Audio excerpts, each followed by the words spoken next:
ચાલો વિદ્યાર્થી મિત્રો, સેકન્ડ લેક્ચર સપુષ્પી વનસ્પતિમાં લિંગી પ્રજનનમાં ગઈકાલે આપણે પહેલા લેક્ચરમાં કયા ટોપિક વિશે વાત કરેલી એની વિશે ઝડપથી વાત કરી લઈએ. જો પુષ્પ થોડું રિવિઝન થઈ જાય કે પુષ્પ એ વનસ્પતિનું લિંગી પ્રજનન અંગ છે, બરાબર. પુષ્પ વાસ્તવમાં પ્રજનન અંગ છે, પણ મનુષ્ય બહુ પ્રાચીન સમયથી પુષ્પનો જુદી જુદી રીતે ઉપયોગ કરતો આવ્યો. જેમ કે સુશોભન કરવા માટે, સૌંદર્યલક્ષી, સામાજિક અને સાંસ્કૃતિક કાર્યક્રમમાં અને ધાર્મિક રીતે પુષ્પ એનું મહત્ત્વ ધરાવે છે. બીજું, મનુષ્ય પોતાની લાગણીઓને વ્યક્ત કરવા માટે, જેમ કે પ્રેમ છે, વાલ છે, ખુશી છે, શોક છે, દુઃખ છે, એને વ્યક્ત કરવા માટે પણ પુષ્પનો ઉપયોગ કરતો આવે છે. પણ વાસ્તવમાં તો પુષ્પ છે એ વનસ્પતિનું એક લિંગી પ્રજનન અંગ છે. પુષ્પ હોય તો એકચ્યુઅલી પુષ્પ છે ને એ પર્ણનું રૂપાંતરિત સ્વરૂપ ગઈકાલે આપણે વાત કરેલી. કે પુષ્પ સર્જાય કાં તો અગ્રકલિકા કાં તો કક્ષકલિકામાંથી સર્જાય. અગ્રકલિકા હોય કે કક્ષકલિકા એક પ્રકાંડ જ કહેવાય, કારણ કે વર્ધમાન પેશી હોય છે, એમાં 4 નજીક ગાંઠ હોય અને દરેક ગાંઠમાંથી પર્ણ નીકળવું જોઈએ, પણ પર્ણની જગ્યાએ અહીં આગળ પુષ્પના ચક્રો નીકળે છે. સૌથી બહારનું ચક્ર આવે વ્રજ ચક્ર છે, પહેલા નંબરનું, અને પુષ્પની કલિકા અવસ્થામાં પુષ્પને રક્ષણ આલે અને અંદર એના 3 ચક્રો એને રક્ષણ આલે. લીલા રંગ બીજા નંબરનું ચક્ર છે એ દલ ચક્ર છે. આવે જુદો જુદો રંગ, જુદો જુદો આકાર, જુદી જુદી સુગંધ, પરાગનયન માટે કીટકોને આકર્ષે અને અંદર એના 2 ચક્રોને રક્ષણ આલે. ત્રીજા નંબરનું ચક્ર છે એ પુકેસર ચક્ર. પુકેસર ચક્ર એ પુષ્પનું નર પ્રજનન ચક્ર છે, બરાબર. અને એ કાં તો દળ પત્ર સાથે જોડેલું હોય કાં તો પુષ્પાસન પર આવેલું હોય. અને ચોથા નંબરનું ચક્ર છે એ સ્ત્રી કેસર ચક્ર, સૌથી અંદરનું, અને એ પુષ્પનું માદા પ્રજનન અંગ કહેવાય. ભવિષ્યમાં આની અંદર ફળે બનશે અને આની અંદર બીજે બનશે, એની વિશે વાત કરીએ. એટલે વૃત ચક્ર અને દળ ચક્ર એ પુષ્પના બિન આવશ્યક ચક્ર અથવા સહાયક પ્રજનન ચક્ર. પુકેસર અને સ્ત્રી કેસર એ પુષ્પના મુખ્ય પ્રજનન ચક્ર, એની વિશે વાત કરેલી. પછી આપણે વાત કરેલી પુષ્પનું નર પ્રજનન ચક્ર. પુકેસર વિશે વાત કરેલી. પુકેસર હોય એટલે 3 ભાગ હોય: પરાગાશય, તંતુ અને આ બંનેનો જોડાયેલો ભાગ યોજી. પરાગાશય ઉદ્ધ્વસ્ત ભાગ છે, પોલી અને દ્વિખંડી ભાગ છે. આ તંતુ છે એ લાંબો અને પાતળો ભાગ છે, અને યોજી પરાગાશય અને તંતુ એને જોડતો ભાગ છે એવા યોજી. પછી આપણે પરાગાશય વિશે વાત કરીએ કે પરાગાશય છે ને એ પોલી અને દ્વિખંડી રચના. એનો જ્યારે આળો છેદ લઈએ ત્યારે પાછા દરેક ખંડની અંદર પાછા બીજા 2 ખંડ દેખાય, એટલે દેખાવે લાગે આપણને ચતુષ્કોટરીય કાં તો ચતુષ્ખંડી લાગે. અને એની દરેક ખૂણાની અંદર 4 લઘુ બીજાણુ ધાની હોય. એકની અંદર 4 લઘુ બીજાણુ ધાની અને હવે પરાગકોથળીમાં ફેરવાય અને આ જ પરાગરંધ્રોથી ભરેલી હશે. પછી આપણે એક 3 માર્ક્સનો મેં કીધેલું આ ચેપ્ટરમાંથી 4 માર્ક્સનો પ્રશ્ન નહીં પૂછાતો, 2 માર્ક્સનો 3 માર્ક્સનો પ્રશ્ન પૂછાય. તે 3 માર્ક્સનો પ્રશ્ન આપણે ભણી ગયેલા કે પરાગાશયની રચના. પરાગાશયની જે દિવાલ છે ને આટલો ભાગ એની રચના, કાં તો લઘુ બીજાણુ ધાનીની રચના. તમને ખબર છે કે લઘુ બીજાણુ ધાની એટલે કે પરાગાશય, એનો આપણે આલોછેદ લઈએ એટલે એની બહારની સપાટી ગોળાકાર દેખાય. બહારથી આપણે જેમ જેમ અંદર જઈએ એટલે 4 સ્તરો આવે અને પછી લઘુ બીજાણુ ધાની આવે. આપણે વાત કરીએ પહેલું સૌથી બહારનું સ્તર આવે અધિસ્તર, યાદ છે ને, એક સ્તરનું બનેલું. બીજા નંબરનું સ્તર હતું એ તંતુમય સ્તર, સ્ફોટી સ્તર. એ પરાગાશય એના સ્ફોટનમાં ભાગ લે. ત્રીજા નંબરનું સ્તર મધ્ય સ્તર આવે 3 થી 5 સ્તરનું બનેલું અને ખોરાક સંચિત દ્રવ્યથી ભરેલા હોય. સૌથી અંદરનું ચોથા નંબરનું સ્તર એ છે પોષક સ્તર. સૌથી અંદરનું ઘટકોષ સ્પષ્ટ કોષ કેન્દ્ર અને એક કરતાં વધારે કોષ કેન્દ્ર આવેલા હોય. મને કે પોલીપ્લોઇડી ધરાવે. ગઈકાલે આપણે વાત કરી કે પ્રાણીમાં એક જ કોષીઓ, જેમાં એક જ કોષ કેન્દ્ર અને સ્નાયુના કોષ. વનસ્પતિની અંદર એક જ કોષીઓ, જેની અંદર વધારે કોષ કેન્દ્ર માં એવયા પોષક સ્તરમાં. આની અંદર ચુસ્ત રીતે ગોઠવાયેલા કોષોનો સમૂહ આપણે ગઈકાલે વાત કરેલી. મને કે ચુસ્ત રીતે ગોઠવાયેલા સમૂહ જાતમાં સમાન એવા કોષોનો સમૂહ હોય, બધા જોયેલો હોય. આ બધાને આપણે શું નામ આપેલું? બીજાણુજનક પેશીના કોષો, લઘુ બીજાણુ માતૃકોષો, પરાગ માતૃકોષો, પીએમસી. અને તમને યાદ હશે કે આ દરેકનું અર્ધીકરણ થાય અને ચાર લઘુ બીજાણુ મને કે પરાગરજોનું નિર્માણ થાય. એની વિશે વાત કરેલી. પછી આપણે વાત કરેલી લઘુ બીજાણુ જનન. લઘુ બીજાણુ જનન એટલે પરાગરજનું નિર્માણ અથવા પરાગ ચતુષ્કનું નિર્માણ. આ 3 માર્ક્સની અગત્યની થિયરી છે. તમારે આ આકૃતિ દોરવાની છે અને આટલા નામ નિર્દેશન પણ કરવાનું રહેશે. જ્યારે પરાગાશય પરિપક્વ બને એટલે બીજાણુજનક પેશીના કોષો છે આવ્યા એવા અર્ધીકરણ પામે છે અને પરાગ ચતુષ્કનું નિર્માણ કરતા હોય છે. અહીંયા આગળ બીજાણુજનક પેશીનો દરેક કોષનું અર્ધીકરણ થાય અને ચાર લઘુ બીજાણુ બને. એટલે બીજાણુજનક પેશીના દરેક કોષ એનું અર્ધીકરણ થઈ અને બીજાણુજનક પેશીનો દરેક કોષ એવા પરાગ માતૃકોષો છે ને એવા પરાગનું નિર્માણ કરવાની ક્ષમતા ધરાવે. હવે વ્યાખ્યા છે કે આમ પરાગ માતૃકો, આ બધાને માતૃકોષ કહેવાય. પરાગ માતૃકોષ છે એનું અર્ધીકરણ થઈ લઘુ બીજાણુના નિર્માણની ક્રિયાને લઘુ બીજાણુ જનન. પણ શરૂઆતમાં 4 કોષોના સમૂહ સ્વરૂપે હોય એટલે એને પરાગ ચતુષ્કય કહેવાય. પછી જેમ જેમ શુષ્ક બને એમ એકબીજાથી છૂટા પડે અને પરાગાશય આનું સ્ફોટન થાય અને હજારોની સંખ્યામાં પરાગરજો મુક્ત થાય.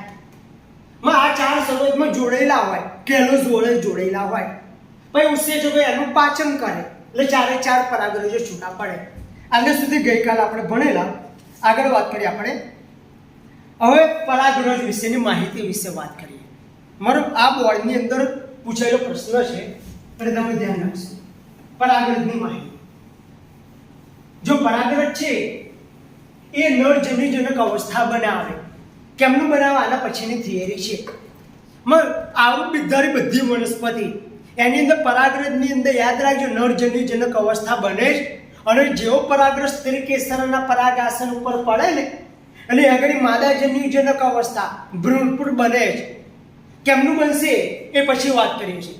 પરાગરજ છે તમે જુઓ, તમે પ્રેક્ટિકલમાં આવશે. પરાગરજનું અંકુરણ છે, પરાગનલિકાનો વિકાસ છે.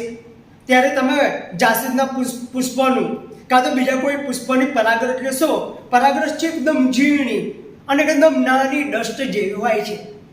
મોટા ભાગે પીળાશ પડતો રંગ હોય, કીટકો આકર્ષાય એટલા માટે પીળાશ પડતો રંગ હોય. એટલે પરાગરજ છે અતિ સૂક્ષ્મ અને ધૂળના કણ જેવું હોય છે.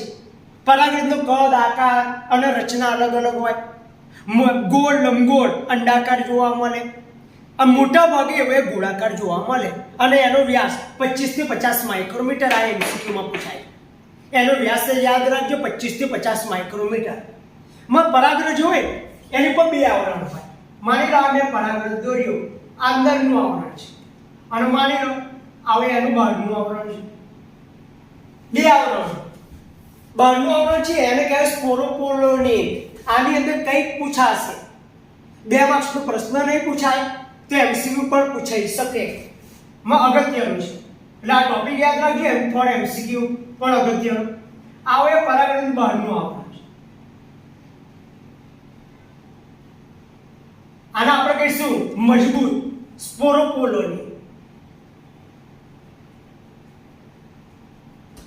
હવે બહુ મજબૂત એક કાર્બનિક દ્રવ્ય છે. એટલું બધું મજબૂત હોય છે કે આને તો ઊંચું તાપમાન, સાંદ્ર એસિડ, સાંદ્ર બેઝ કશાની અસર ના થાય. વિચાર કરો કેટલું મજબૂત હશે કે ઊંચું તાપમાનની અસર ના થાય, સાંદ્ર એસિડ, સાંદ્ર બેઝની અસર ના થાય. નવી માહિતી તો એવી ક્યાં છે કે આ સ્પોરોપોલોનિન ઉપર કઠણ આવરણ હોય પરાગરજ ઉપર. એને તો ઉત્સેચકો પણ પાચન ના કરી શકે, ઉત્સેચકો અવનત ના કરી શકે.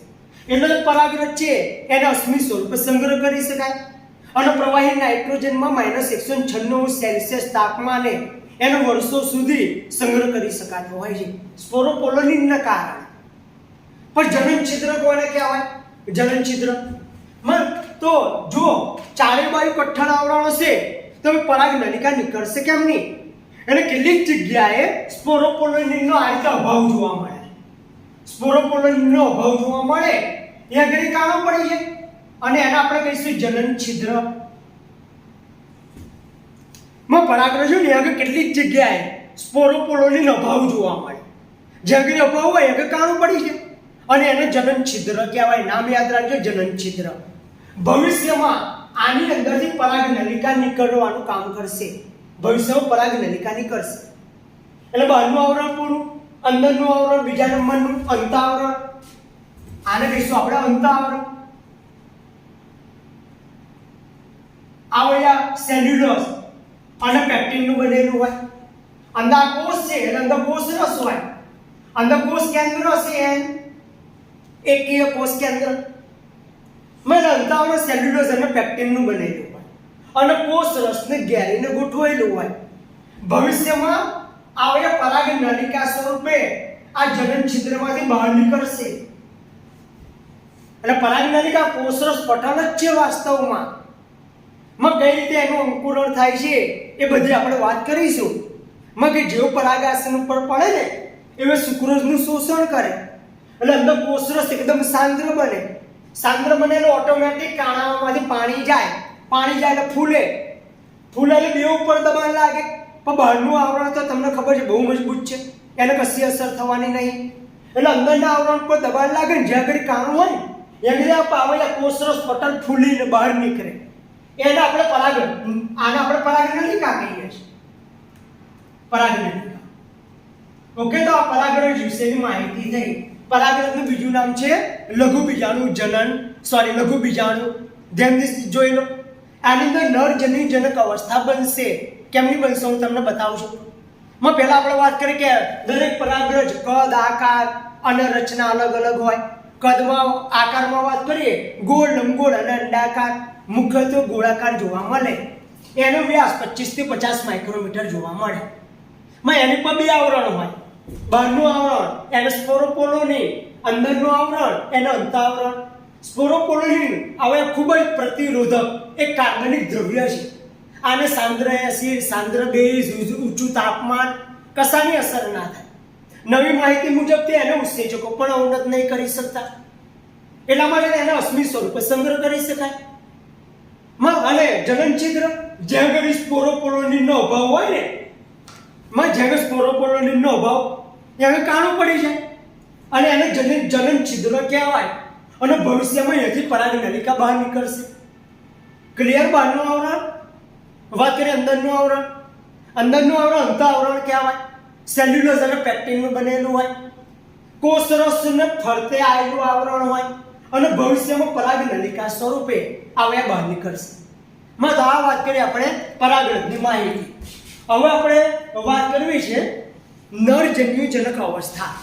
તો નરજન્યુજનક અવસ્થા વિશે વાત કરીએ આપણે. ચાલો મિત્રો, બીજો એક પ્રશ્ન છે. નરજન્યુજનક અવસ્થા બધી આવડી બિદ્ધારી વનસ્પતિ છે. એની અંદર પરાગરજની અંદર નરજન્યુજનક અવસ્થા બને અને એ જ રીતે સ્ત્રીકેસરના અંડકની અંદર માદાજન્યુજનક અવસ્થા. કેવી રીતે નરજન્યુજનક અવસ્થા બને? આ એક પૂછેલો પ્રશ્ન છે અને ધ્યાન રાખજો 2 થી 3 માર્ક્સમાં પૂછાય. બહુ સહેલો પ્રશ્ન છે. જ્યારે પરાગરજ છે ને પરાગાશયની અંદર હોય ત્યારથી એની અંદર નરજન્યુજનક અવસ્થાનો પ્રારંભ થઈ જાય. મતલબ કે જે રીતે પરાગરજ પરિપક્વ બને એટલે એની અંદર એન કોષ કેન્દ્ર હતું. આનું અસમભાજન પ્રકારે સમવિભાજન થાય. અસમભાજન પ્રકારે સમવિભાજન અને 2 કોષો મળશે. 2 કોષ કેન્દ્રો મળ્યા. એની અંદર જે મોટો કોષ છે ને આ મોટા કોષને આપણે કહીશું વાનસ્પતિક કોષ. વાનસ્પતિક કોષ અથવા તો એને નાળ કોષ કહીશું. આ નાનો કોષ છે એને આપણે કહીશું જનન કોષ. બધા નામો યાદ રાખજો તમે. મોટા કોષનો વાનસ્પતિક કોષ ક્યારે? જ્યારે પરાગણ પરાગાશયની અંદર હોય અંદર એન કોષ કેન્દ્ર હતું, એનું અસંભાજન પ્રકારે સમવિભાજન થાય. એટલે બે અસંભાજન એટલે એક મોટો મળે એક નાનો મળે અને સમવિભાજન હોય એટલે અસંભાજન પ્રકારે સમવિભાજન થાય એટલે બે અસમકદના કોષ મળે. એની અંદર મોટો કોષ છે એને વાનસ્પતિક કોષ કહેવાય અને નાનો કોષ છે એને જનન કોષ કહેવાય. વાનસ્પતિક કોષ છે એ કદમાં મોટું હોય, ખોરાક સંચિત દ્રવ્યથી ભરેલા અને મોટું અને અનિયમિત આકારનું એની અંદર કોષ કેન્દ્ર જોવા મળે. બરાબર, મતલબ કે આની અંદર આપણને બે કોષ કેન્દ્ર, આનું જ્યારે અસંભાજન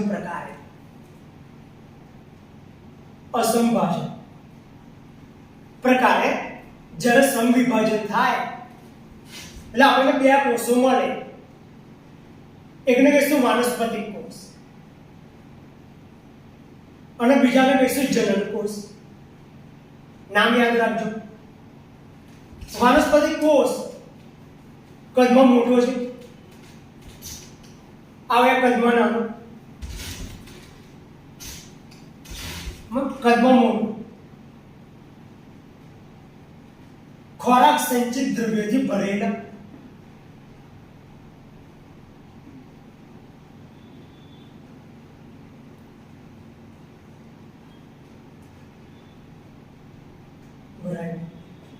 અને એની અંદર મોટું અને અનિયમિત કોષ કેન્દ્ર જોવા મળે. આ એક મોટો કોષ વાનસ્પતિક કોષ. બીજો કોષ છે નાનો છે જનન કોષ. આ જનન કોષ છે એ વાનસ્પતિક કોષના કોષરસમાં તરતો કહેવાય.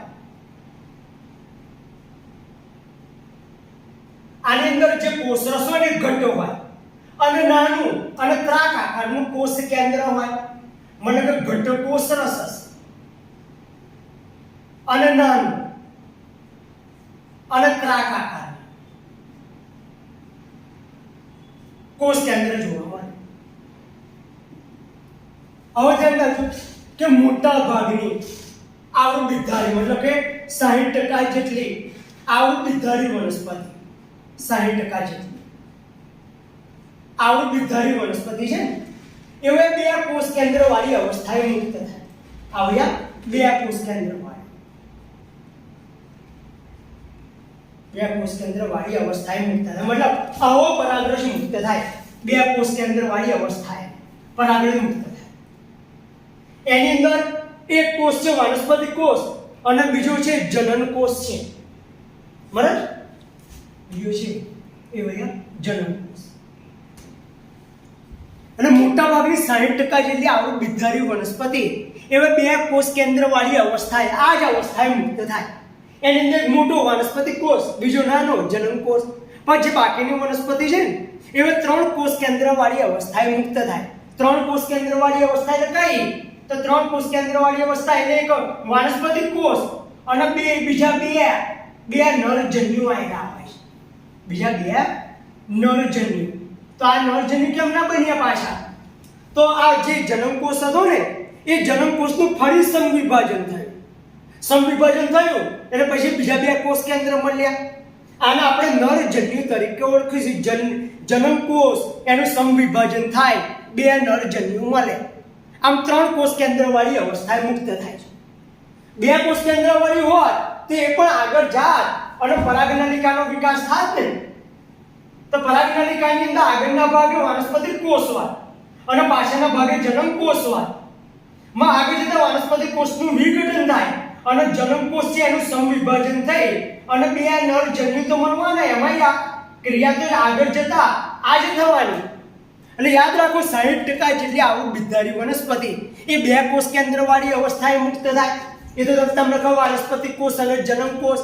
પણ બાકીની વનસ્પતિમાં શું થાય છે કે જનન કોષ હોય એનું સમવિભાજન થાય અને બે નરજન્યુ મળે. એટલે 3 કોષ કેન્દ્ર વાળી અવસ્થાએ મુક્ત થવા કહેવાય એક વાનસ્પતિક કોષ અને બે નરજન્યુ. ક્લિયર છો? તો આ એક જન્યુજનક અવસ્થા થઈ. જન્યુજનક અવસ્થા. યાદ રાખો કે પરાગરજ આ નરજન્યુજનક અવસ્થા બનીને પરાગરજ બન્યો પરિપક્વ, તેને એની અંદર ટોટલ કેટલા વિભાજન થયા? તો આ પરાગ માતૃકોષ હતો 2n, મને એનું અર્ધીકરણ થયું, એક અર્ધીકરણ થયું એટલે આપણને 4 પરાગરજો મળેલા, 4n પરાગરજો મળેલા. પછી આનું એકવાર સમવિભાજન થયું પહેલા, તો આની અંદર 2 કોષ કેન્દ્ર મળેલા, એક વાનસ્પતિક કોષ અને એક જનન કોષ. જનન કોષનું ફરી આગળ જતા ફરી સમવિભાજન થાય એટલે આ વાનસ્પતિક કોષ તો ખરો જ, અને આ જનન કોષ છે એનું સમવિભાજન થયું અને 2 નરજન્યુ મળ્યા. મતલબ આ MCQ માં નીટમાં પૂછાઈ શકે એવો પ્રશ્ન છે, મતલબ કે પરાગરજની બનવા માટે ટોટલ કેટલા વિભાજનો થાય? તો આની અંદર એક અર્ધીકરણ થાય અને 2 સમવિભાજન થાય, ત્યારે પરિપક્વ પરાગરજ મતલબ કે નરજન્યુજનક અવસ્થા એનું પરિસ્થિતિનું નિર્માણ થાય. તો મેં આ વાત કરી નરજન્યુજનક અવસ્થા, એકવાર ધ્યાનથી સાંભળી લેશો કે નરજન્યુજનક અવસ્થા જ્યારે પરાગરજ જેવો પરિપક્વ બને પરાગાશયની અંદર હોય ત્યારે જ આપણે રિવિઝન કરી નાખીએ એકવાર. જો વિદ્યાર્થી મિત્રો, નરજન્યુજનક અવસ્થા જ્યારે પરાગરજ પરિપક્વ બને એટલે એની અંદર સમવિભાજન થાય કોષ કેન્દ્રનું, પણ કેવું સમવિભાજન? અસમભાજન પ્રકારનું.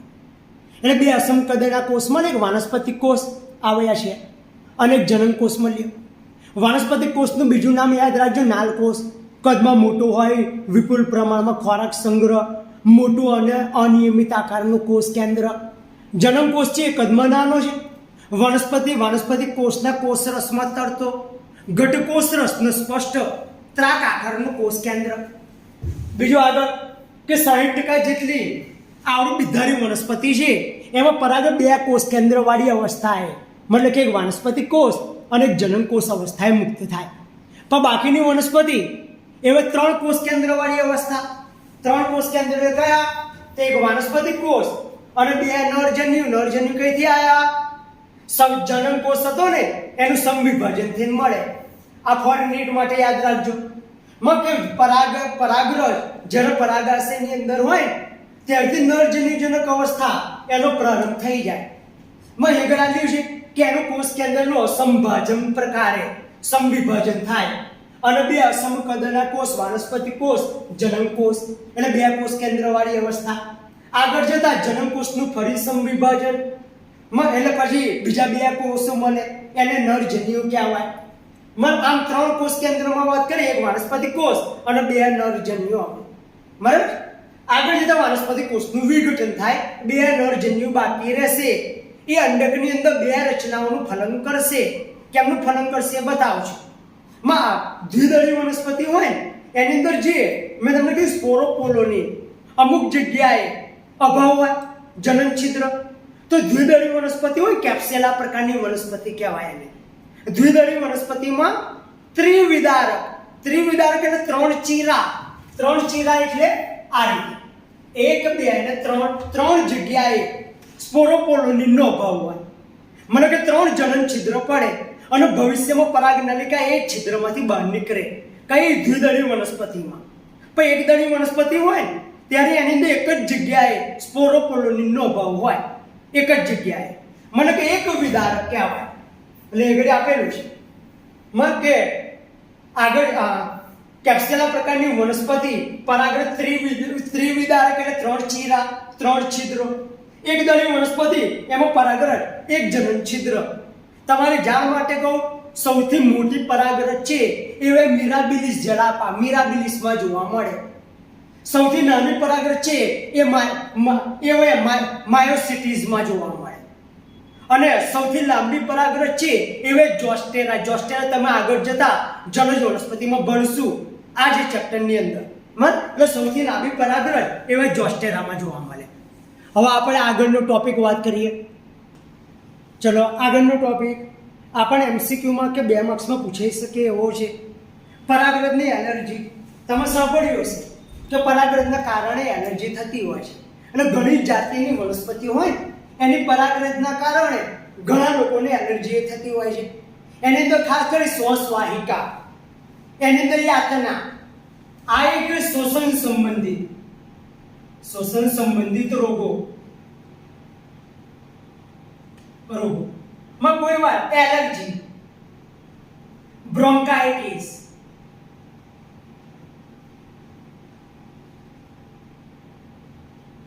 આ બધા શ્વસન તંત્રને લગતા રોગો છે. મને તમે જોયું હશે કે પેલી ડસ્ટ ઉડે છે, કોઈને ધૂળની એલર્જી, કોઈને આદુ છાશ, કોઈને પરાગરજ, કોઈને દવાઓ, બધાને અલગ અલગ પ્રકારની એલર્જી હોય છે. પણ મોટો એલર્જી પ્રેરક પદાર્થ છે ને એ પરાગરજ છે. અને પરાગરજ છે ને પુષ્કળ વાતાવરણમાં ઉડતી હોય છે. અને ઘણા લોકોને એના કારણે એલર્જી થાય, શ્વાસ ના લેવાય, એકદમ શ્વાસ રૂધાઈ જાય.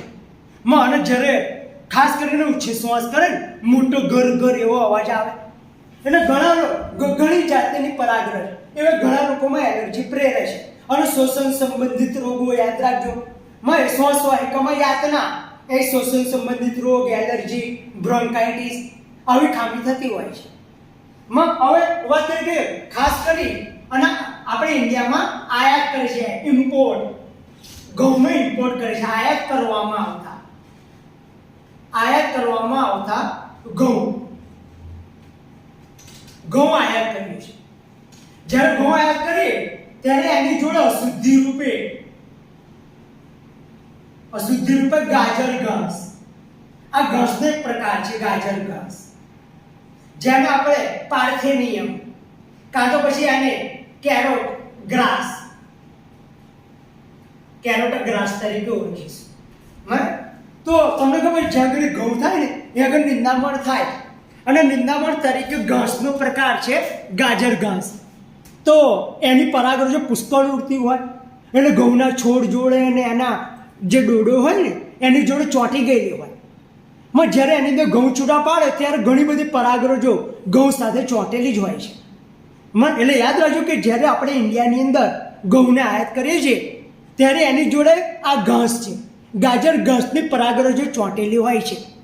અને આપણા ભારતની અંદર આ રીતે પ્રવસે છે, સર્વવ્યાપી એ છે. અને હવે એલર્જી થવાનું એક મુખ્ય કારણ માનવામાં આવે છે. એટલે યાદ રાખજો, એલર્જી કઈ પરાગરજ? તો ગાજર ઘાસ એની પરાગરજ આપણે આયાત ઘઉં કરીએ છીએ એની સાથે ચોંટેલી હોય છે. અને આખા ભારતની અંદર સર્વવ્યાપી છે. અને એના કારણે એલર્જી થતું હોય છે. બરાબર. આગળ વાત કરીએ પરાગરજ વિશે માહિતી કે પરાગરજ છે એ પોષક તત્વોથી ભરપૂર હોય છે. પોષક તત્વોથી ભરપૂર એટલે તો આ પરાગરજ જે છે એનો ઉપયોગ અત્યારે ગોળીઓમાં પોષક તત્વોથી ભરપૂર છે. એટલે પરાગરજો છે એ માર્કેટની અંદર ગોળી સ્વરૂપે માર્કેટમાં મળતી હોય છે. અને પશ્ચિમી દેશોમાં તો પરાગરજની ગોળીઓ અને સિરપ એ બજારમાં ઉપલબ્ધ છે. તમે એમેઝોન ઉપર લખશો ને કે પોલન પિલ્સ છે, સિરપ છે, તો તમને બતાવશે. અને તમારી બુકમાં પણ ફોટો આપેલો છે પરાગરજની ગોળીઓમાં. પરાગરજ છે એ નર પ્રજનન કોષ છે અને એ પોષક તત્વોથી ભરપૂર છે. અને બજારની અંદર એની ગોળીઓ પૂરક આહાર તરીકે એની ગોળીઓ વપરાય. પશ્ચિમી દેશોમાં તો પરાગરજની ગોળીઓ અને સિરપ બજારમાં ઉપલબ્ધ છે. અને એવું માનવામાં આવે છે કે આ પરાગરજનો ઉપયોગ કરવાથી રમતવીરો અને દોડની સ્પર્ધામાં ભાગ લેનારા ઘોડાઓનો દેખાવ સુધર્યો હોય એવું પણ દાવા કરવામાં આવ્યા છે. બરાબર. એટલે હવે પરાગરજ એની વિશે વાત કરી. હવે આગલો ટોપિક પરાગરજની જીવિતતા વિશે વાત કરીએ આપણે. બીજો આગળ એક નાના ટોપિક છે. આ ટોપિક છે હવે પરાગરજ છે એની જીવિતતા વિશે. મતલબ શું? તો જે પરાગરજ પરાગાશયમાંથી છૂટી પડી અને ફલનમાં ભાગ જ્યાં સુધી ના લે ત્યાં સમય કેટલો થાય નક્કી નહીં. મતલબ પરાગાશયમાંથી પરાગરજ મુક્ત થાય અને ફલનમાં ભાગ લે ત્યાં સુધી એની જીવતા જળવાઈ રહેવી જરૂરી છે. પરાગરજ મરવી ના જોઈએ, ને તમે ફલનમાં ભાગ નહીં લે. એટલે પરાગાશયમાંથી પરાગરજ મુક્ત થાય અને ફલનમાં ભાગ લે ત્યાં સુધી જીવતા જળવાઈ રહેવી જરૂરી છે. જીવતાનો સમયગાળો અલગ અલગ જોવા મળે છે દરેક વનસ્પતિમાં. જેમ કે આપણે વાત કરીએ ઘઉં છે અને ડાંગર, ચોખા. ઘઉં અને ચોખા આવી વનસ્પતિમાં પરાગરજની જીવિતતાનો સમયગાળો 30 મિનિટનો જોવા મળે છે. 30 મિનિટ યાદ રાખજો. એમસીક્યુમાં પૂછાય અને એ કદાચ નામ બદલી નાખે છે કરવા માટે. અને ઘઉં અને ચોખા જેવી વનસ્પતિ એની અંદર પરાગરજ મુક્ત થાય 30 મિનિટની અંદર એ ફલન કરી દેવું પડે, નહીં તો પરાગરજ મરી જાય. પછી એની અંદર ઘઉં ચોખા બધાની અંદર પુષ્પ ઘઉંનો ડોડો હોય છે અને એની અંદર પુષ્પ વિન્યાસ હોય છે. આ રીતે પુષ્પ વિન્યાસ અને એની અંદર પરાગરજ પણ એકબીજાની નજીક નજીક હોય છે. અને પરાગરજ પણ એટલે પવનના કારણે તરત પડી જાય અને જીવતા ગુમાવે એ પહેલા ફલન કરી દેતું હોય છે. એટલે એને જીવતાનો સમયગાળો છે એ 30 મિનિટનો જોવા મળે છે. જ્યારે કેટલીક વનસ્પતિ જેમ કે કુળની વાત કરું, રોઝેલ્સી કુળના નામ યાદ રાખજો, રોઝેલ્સી લેગ્યુમિનેસી, સોલોનેસી કુળ નામ સાંભળેલા હશે 11મું ધોરણમાં 5મા ચેપ્ટરની અંદર. આ બધા કુળો છે. રોઝેલ્સી લેગ્યુમિનેસી ફેબેસી કુળ છે ને, એને એક કુળ છે લેગ્યુમિનેસી, સોલોનેસી કુળ. આ બધા કુળોની અંદર પરાગરજ છે એ મહિનાઓ સુધી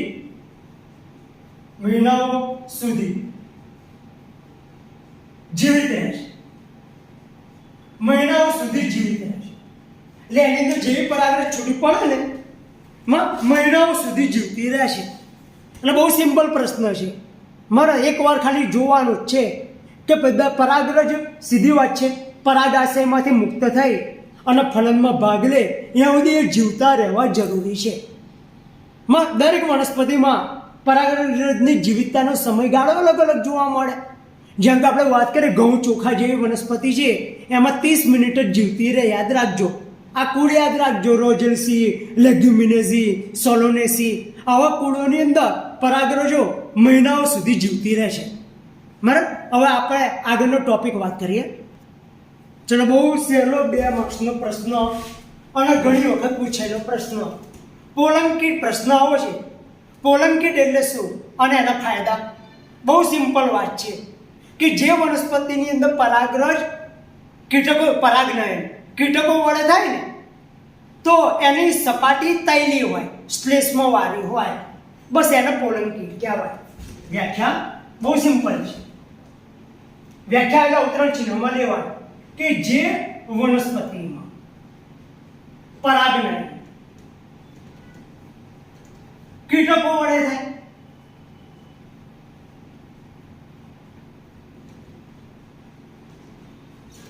તે વનસ્પતિની પરાગરજની સપાટી તૈલી હોય એને પોલન કીટ કહેવાય.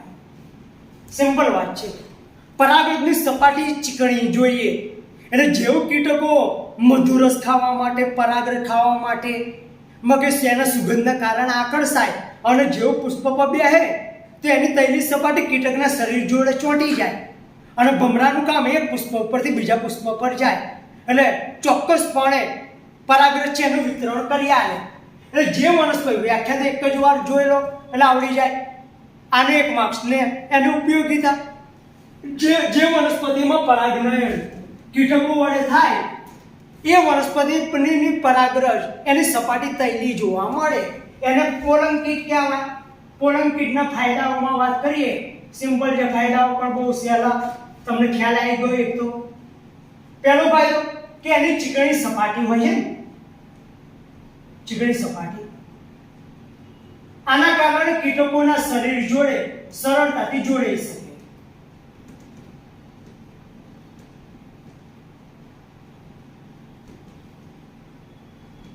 એની સપાટી ચીકણી હોય અને કીટકોના શરીર જોડે સરળતાથી જોડાઈ જાય. બીજું એનો મોટા ભાગે શ્લેષ્મનો રંગ પીળો હોય અને પીળા રંગના કારણે કીટકો એની બાજુ આકર્ષાય.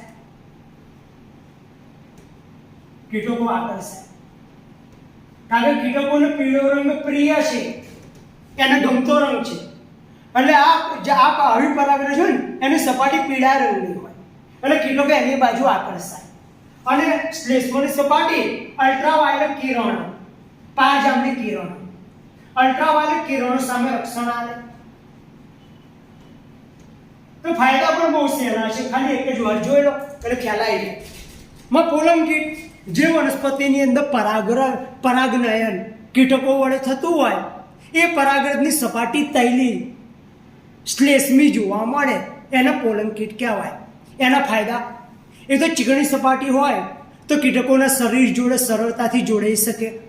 બીજો પીળો રંગ છે એના કારણે કીટકો આકર્ષાય અને અલ્ટ્રાવાયોલેટ કિરણો સામે રક્ષણ આલે. અહીંયા આગળ આપણું નર પ્રજનન અંગ છે એ હવે કમ્પ્લીટ પતી ગયું. હવે સેકન્ડ લેક્ચરની અંદર આપણે માદા પ્રજનન અંગ વિશે વાત કરીશું. નર પ્રજનન અંગ એની વિશે બધી આપણે વાત કરી ચૂક્યા. માં કે નર પ્રજનન અંગ છે એ હવે પુકેસર છે. પુકેસરમાં કયા કયા ભાગો, એની અંદર મુખ્ય ભાગ પરાગાશય, એનો આડોછેદ લીધો, એની અંદર 4 સ્તરો કયા, એની અંદર વચ્ચે 4 લઘુ બીજાણુધાની, લઘુ બીજાણુધાનીમાં ચુસ્ત રીતે કોષો, એના પરાગ માતૃ કોષો કહેવાય. એમના અર્ધીકરણ કઈ રીતે થઈ પરાગ ચતુષ્ક બને, પરાગ ચતુષ્કમાંથી પરાગરજો કેમના છૂટા પડે. માં પરાગરજની આપણે રચના જોઈ ગયા, એના ઉપર કયા 2 આવરણો છે એ જોઈ ગયા, એની અંદર કેવા કોષ કે અંદર નરજન્યુજનક અવસ્થા કેમની બને એની વિશે વાત કરી લીધી. માં પરાગરજના કારણે કઈ કઈ એલર્જી થાય એની વિશે આપણે વાત કરી લીધી. પરાગરજ પોષક તત્વોથી ભરપૂર હોય અને પશ્ચિમી દેશોમાં પૂરક ખોરાક તરીકે એનો ઉપયોગ કરવામાં આવે છે. અને એનો ઉપયોગ કરવાથી રમતવીરો અને દોડની સ્પર્ધામાં ભાગ લેનારા ઘોડાઓનો દેખાવ સુધર્યો હોય એવા દાવા પણ કરવામાં આવ્યા છે. એની વાત કરી આપણે. અને લાસ્ટ ટાઈમ આપણે પરાગરજની એલર્જી વિશે વાત કરી અને પોલન કીટ વિશે વાત કરી. ટૂંકમાં નર પ્રજનન અંગ વિશે સંપૂર્ણ વાત કરી ચૂક્યા. હવે આગળના લેક્ચરની અંદર આપણે માદા પ્રજનન અંગ સ્ત્રી કેસર વિશે અને એની અંદરની રચના છે, માદા જન્યુજનક કેમનો બને, બધા વિશે વાત કરીશું. પછી આપણે બેવનું ફલન જોઈશું. Okay, thank you very much. આટલું તૈયાર કરી નાખવાનો અને આને રિલેટેડ MCQ સોલ્વ કરવાના. જો મિત્રો જતા પહેલાં આપણે અત્યાર સુધી જેટલું ચાલ્યું ને એને રિલેટેડ થોડા MCQ આપેલા હોય નીટ લેવલના એ જોઈ લઈએ આપણે. પહેલો પ્રશ્ન છે સ્પોરોપોલોનિન કયું વિધાન ખોટું. MCQ સોલ્વ કરવાની ટ્રીક હોય છે અને એને સ્ટ્રિક્ટલી ફોલો થવાનું. જેમ કે આપણે વાત કરીએ આને કઈ રીતે સોલ્વ થાય. પહેલી તો અહીંયા આપણને આવ્યું છે ખોટું વિધાન, તો તમારે ખોટા ઉપર રંગ કરી દેવાનું, પછી નીચે વાંચવાનું. એટલે તમારા ધ્યાનમાં રહેશે કે આપણે ખોટું શોધવાનું છે. ને તો હોશિયાર છોકરાઓ કઈ ભૂલ કરી નાખે, ઉપર લખ્યું વાંચીએ ખોટું, નીચે વાંચવા જાવ સાચું વિધાન મળે એટલે પછી તમારે ધ્યાનમાં ના રહે, હા ના સાચું વિધાન ટીક કરીને આવતા. એટલે મારા છોકરાઓને તો આદત જ પડાવું છું, સંગત અસંગત ખોટું સાચું પહેલા એની પર રંગ કરી દેવાનું. બરાબર. હવે આપણે ખોટું વિધાન વધીએ કે બાહ્ય કવચ સ્પોરોપોલોનિનનું બનેલું, તો તમને ખબર છે આ વિધાન તો સાચું છે કે સ્પોરોપોલોનિનનું, તો બાજુમાં લખો સાચું છે. સ્પોરોપોલોનિન એક પ્રતિરોધક કાર્બનિક દ્રવ્ય, તમને કહો આ વિધાન એ સાચું. આપણને 2 મળી ગયા. હવે આપણી જોડે રહ્યા છે 2. આ 2 માંથી એક જ જવાબ હોવો જોઈએ. ના આવડે તો હવે તમારે ટીક કરીને આવવાનું. કેમ? કારણ કે સાચું પડવાની સંભાવના 50%. ખ્યાલ આવે ને? ખોટું પડશે 1 માર્ક્સ જશે, પણ સાચું પડે સીધા 4 માર્ક્સ મળશે ને. પણ જો 4 માંથી એકે ના જાણતા હોય ને તો ટીક કરવાનું જોખમ નહીં લેવાનું. કારણ કે જેટલું સાચું પડવાની સંભાવના છે એના કરતાં 4 ગણું તો ખોટું પડવાની સંભાવના છે. પણ તમને આવું મળી જાય કે ભાઈ આ 2 સાચા છે, હવે ખબર નહીં પડતી તો હવે ટીક કરાય. ત્રીજું વિધાન વાત છે કે એનું બાહ્ય કવચ એવે છિદ્ર ધરાવે, એને જનન છિદ્ર કહેવાય. અને એમાં સ્પોરોપોલોનિન હાજર કીધું છે. ના, સ્પોરોપોલોનિન ગેરહાજર. એટલે આપણો જવાબ આવશે સી, મને કે કલકત્તા આવશે. મને ચોથું વિધાન સાચું જ છે. કે સ્પોરોપોલોનિન ઊંચા તાપમાને સાંદ્ર એસિડ એને સહન કરી શકે. ક્લિયર છો? બીજો MCQ હોય તો આપણે જોઈ લઈએ. જો આવે MCQ આપણે જોઈએ. આ MCQ હમણાં જ આપણે ભણી ગયા. પોલન કીટ કે કીટકો વડે પરાગરજ થતા હોય પુષ્પ, એ પરાગરજ કેવી હોય? વિપુલ માત્રામાં ચળકતો રંગ, ના પીળો રંગ ધરાવે. એટલે પ્રોપર જવાબ આ આપણે નહીં કહી શકીએ. લીસી સપાટી સાથે શુષ્ક પરાગ ચતુષ્ક, ના આ ખોટું છે. આગળ વાત કરીએ. ચીકણું પરાગરજ આવી શકે કે ચીકણું પરાગરજ અને ખરબચડી સપાટી ધરાવ્યો પરાગાસન, પણ જો આપણે સ્ત્રીકેસર વિશે ભણ્યા નહીં એટલે તમને ખબર નહીં.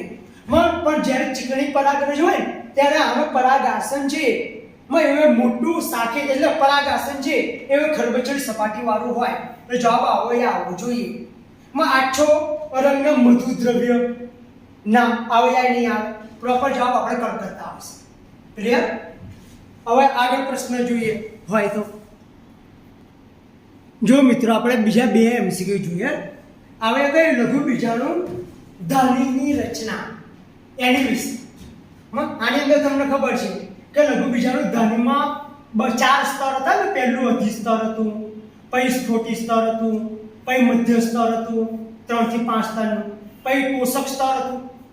યાદ છે? અને આની અંદર એક કરતાં વધારે કોષ કેન્દ્ર. પોષક સ્તર ઉદ્ભવ ચર્મવર્તી સામાન્ય રીતે પરાગાશયની દિવાલનું સૌથી અંદરનું સ્તર. ઓકે, અંદરનું સ્તર છે આવી શકે. પરાગાશયની દિવાલનું રૂપાંતર સ્ફોટી સ્તર ના. સ્ફોટી સ્તર તો આ જેને તંતુમય સ્તર કહેતા હતા એટલે ખોટું કીધા. બીજાની જોડે પેશીમાં બાહ્યતમ સ્તર નોય ખોટું છે. અને એનો ઉદ્ભવ ચર્મવર્તી અને અંડકની દિવાલ નું સૌથી અંદરનું સ્તર. અંડકની દિવાલનું તો છે જ નહીં. લાઈવ વિધાન ખોટું. એટલે અગર જવાબ આવશે આપણે એ આવશે. ક્લિયર? આગળ આ જે પરાગાશયની દિવાલ વિશેનો MCQ જોઈએ. અહીંયા આગળ કીધું છે પરાગાશયની દિવાલ એની અંદર 4 સ્તર મેં કીધેલા. સૌથી બહારનું અધિસ્તર હતું, બીજા નંબરનું તંતુમય, ત્રીજા નંબરનું મધ્ય સ્તર, ચોથા નંબરનું પોષક સ્તર. તો એ ગઈ પોષક સ્તર એ સ્ફોટી સ્તર અને મધ્ય સ્તરની વચ્ચે ના. સ્ફોટી સ્તર પોષક સ્તર એ તો સૌથી અંદરનું સ્તર છે. પોષક સ્તર એ સ્ફોટી સ્તરની તરત અંદર ના. સ્ફોટી સ્તરની તરત અંદર તો મધ્ય સ્તર હોય. આ વિધાન ખોટું. મધ્ય સ્તર એ સ્ફોટી સ્તર ઉપર સ્ફોટી સ્તર બરોબર છે અને એની નીચે પોષક સ્તર. આ વિધાન સાચું. યાદ કરો. હવે આ મધ્ય સ્તર કીધેલું તેની ઉપર પહેલું અધિસ્તર, પછી સ્ફોટી સ્તર, મધ્ય સ્તર આવે, નીચે પોષક સ્તર આવે. તો સ્ફોટી સ્તર અને પોષક સ્તરની વચ્ચે આવેલું હોય એટલે એ જવાબ છે એ કલકત્તા આવશે. સી જવાબ આવશે. ક્લિયર?